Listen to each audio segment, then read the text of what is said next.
Nós, então, somos o Grupo E, composto pelo Gabriel, a Juliano, Kennedy e Patrícia, e viemos falar sobre a recomendação dos modelos de AICV para o contexto brasileiro referente à escassez hídrica.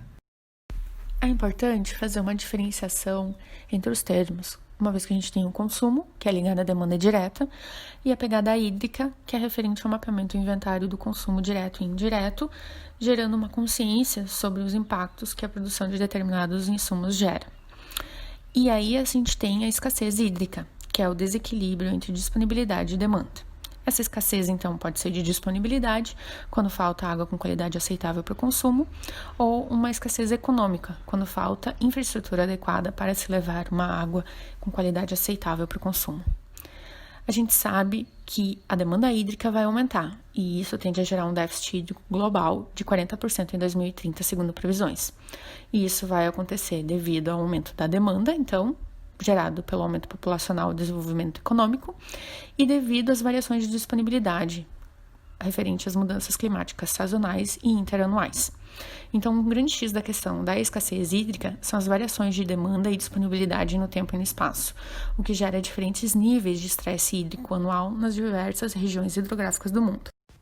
Com relação à metodologia, a escolha dos modelos de caracterização foi feita a partir de uma revisão da literatura de artigos científicos, publicados até dezembro de 2016, na base de dados Web of Knowledge. Foram considerados dois tipos de modelos: os de ponto médio, que avaliam os impactos da escassez apenas na disponibilidade hídrica, e os de ponto final, que também consideram os impactos da escassez na saúde humana, qualidade dos ecossistemas e recursos naturais. Ao todo, o trabalho analisou 16 modelos de caracterização. A avaliação desses modelos foi feita através de critérios e de pontuação. Os critérios foram divididos em três: escopo, que relaciona o conceito de escassez hídrica utilizado, a abrangência geográfica e fluxos elementares considerados; robustez científica, que avalia o nível de confiabilidade perante a comunidade científica e a transparência do modelo de caracterização; e a existência e pertinência do fator de caracterização para o Brasil. A pontuação é feita para cada um dos três critérios, de 1, mais baixo, a 5, mais alto, através de uma avaliação quantitativa. Os modelos com maior pontuação serão recomendados, pois possuem um maior potencial de utilização e regionalização no Brasil. Agora, trataremos do mecanismo ambiental para a escassez hídrica. Mas o que é um mecanismo ambiental? Segundo o IBCTI, é um sistema de processos físicos, químicos e biológicos para dada categoria de impacto, ligando os resultados do impacto do ciclo de vida aos indicadores de categoria e aos pontos de categoria. Para a escassez hídrica, o mecanismo de causa e efeito se inicia com o consumo de água em um processo que a crescida demanda hídrica de uma região afeta a disponibilidade de água, podendo causar danos à saúde humana, ao ecossistema e aos recursos naturais. Essa é a cadeia de causa e efeito para a categoria de impacto. Ela está dividida em três partes: inventário, impacto na escassez hídrica e dano.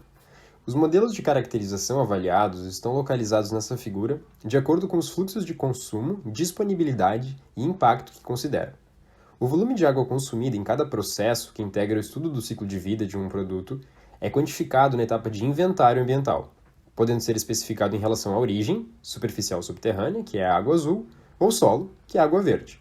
O consumo de água em um processo específico é somado à demanda já existente de água pelos diversos usuários de uma região específica.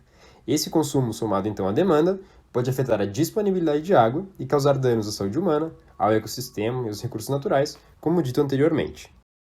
E aqui a gente já traz, então, o resultado final dos modelos que ficaram acima de 3,5 na pontuação final, para que vocês prestem atenção nesses modelos principalmente. Sendo, então, para ponto médio, Boulay et al. 2011, Pfister e Bayer 2013, Boulay et al. 2016, e para os modelos de ponto final, Boulay et al. 2011 e Motoshira et al. 2016. Nos conceitos de avaliação, o escopo da aplicação subitem conceito de escassez hídrica considerado, Boulay et al. 2011 se apoiaram no conceito quantitativo e qualitativo para uso humano. Já Boulay et al. 2016 se basearam no conceito apenas quantitativo, incluindo demanda humana e do ecossistema. E os autores Pfister e Bayer, Motoshira et al. Se basearam no conceito somente quantitativo e incluindo somente a demanda humana. Ainda referente ao escopo da aplicação, conceito de abrangência geográfica, os 4 modelos indicados apresentam uma abrangência geográfica global, que é a ideal para os estudos de ACV, porque muitos processos ocorrem em diferentes regiões. No escopo da aplicação subitem conceito de abrangência de fluxos elementares, a melhor situação seria aquela que englobasse o maior número de fluxos elementares possíveis. Os 4 modelos indicados, então, apresentam fluxos de água superficial e subterrânea. A confiabilidade dos modelos de caracterização são medidos através do subcritério de revisão por especialistas, onde é analisado o reconhecimento dos modelos pelos especialistas da área.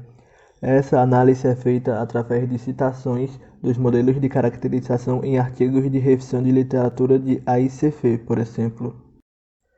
A clareza do mecanismo ambiental considerado é medido através da presença da figura com a cadeia de causa-efeito ambiental ou, ao menos, o esclarecimento das vias de impacto consideradas dos modelos.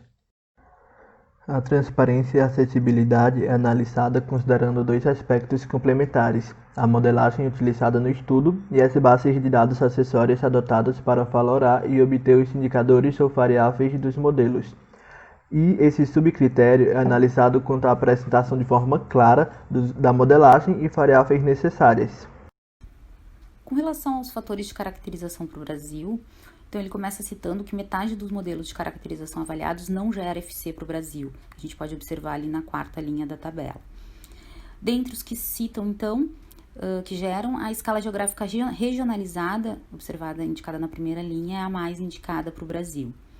E nessa escala encontram-se, então, os 3 estudos indicados com relação a esses aspectos. Fala que as escalas geográficas consideradas apropriadas para o Brasil são as mesmas adotadas pela Agência Nacional de Águas, que divide os corpos hídricos brasileiros em 12 regiões hidrográficas e 450 unidades hidrográficas estaduais, sendo estas consideradas a escala geográfica mais adequada. Mas, porém, nenhum dos modelos de caracterização avaliados utiliza as divisões hidrográficas propostas pela ANA. Com relação ao subcritério da escala temporal, então, essa pode ser anual ou mensal, e ele recomenda, então, a escala temporal mensal como sendo a mais indicada para o Brasil, pois o país tem uma disponibilidade hídrica com alto nível de variação sazonal. Exatamente os 3 estudos, então, indicados são esses que contemplam a escala temporal mensal. Com relação ao subcritério da pertinência dos FCs para o Brasil, de acordo com o relatório publicado na ANA, os índices de balanço hídrico do Brasil evidenciam uma situação de escassez hídrica em grande parte do território nacional, porém, não é isso que acontece nos modelos estudados, né? Se a gente observar, a grande maioria tem FCs gerados para o Brasil como de baixa ou nenhuma escassez, e nenhum deles condizentes com a realidade do Brasil. Com relação à análise dos pontos fortes e pontos fracos, para os modelos de ponto médio, o principal ponto forte, então, é a simplicidade dos modelos. Os índices mais simples são de fácil entendimento e obtenção, entretanto, apresentam desvantagens relacionadas às desconsiderações da qualidade da água e do acesso à água pela população local. Já os índices mais completos se tornam mais complexos e acabam tendo mais problemas com falta ou baixa confiabilidade de dados. Já para os modelos de ponto final, então, o ponto forte é a exclusividade, pois muitos desses modelos são únicos na análise de uma via de impacto específica. Os pontos fracos é que a maioria tem baixa especificação geográfica e temporal, como a gente viu agora anteriormente, isso devido à falta de dados mais específicos para as variáveis consideradas. Os modelos de AICF indicados que aqui estão apresentados são os modelos de caracterização que obtiveram maior pontuação dos critérios analisados e estão separados em modelos de ponto médio e modelos de ponto final. Considerações finais. Para a escolha do modelo de ponto médio mais apropriado, deve-se conhecer o objetivo principal do estudo de ACF em que se deseja realizar, e para isso deve-se analisar se o índice precisa ser genérico ou se ele precisa fixar a uma AOP específica, quais parâmetros são essenciais na análise e se os dados necessários para o modelo estão disponíveis para a região estudada. Já para os modelos de ponto final, devido à grande particularidade dos mesmos, eles acabam sendo complementares no sentido de poderem ser utilizados em conjunto para avaliar os impactos em todas as 3 AOP. Logo, a identificação do modelo de caracterização mais apropriado para um estudo de ACF, principalmente no caso de avaliações de ponto final, depende de alguns pontos principais, como qual via de impacto se deseja analisar, quais parâmetros são essenciais nessa análise e se os dados necessários para o modelo estão disponíveis para a região.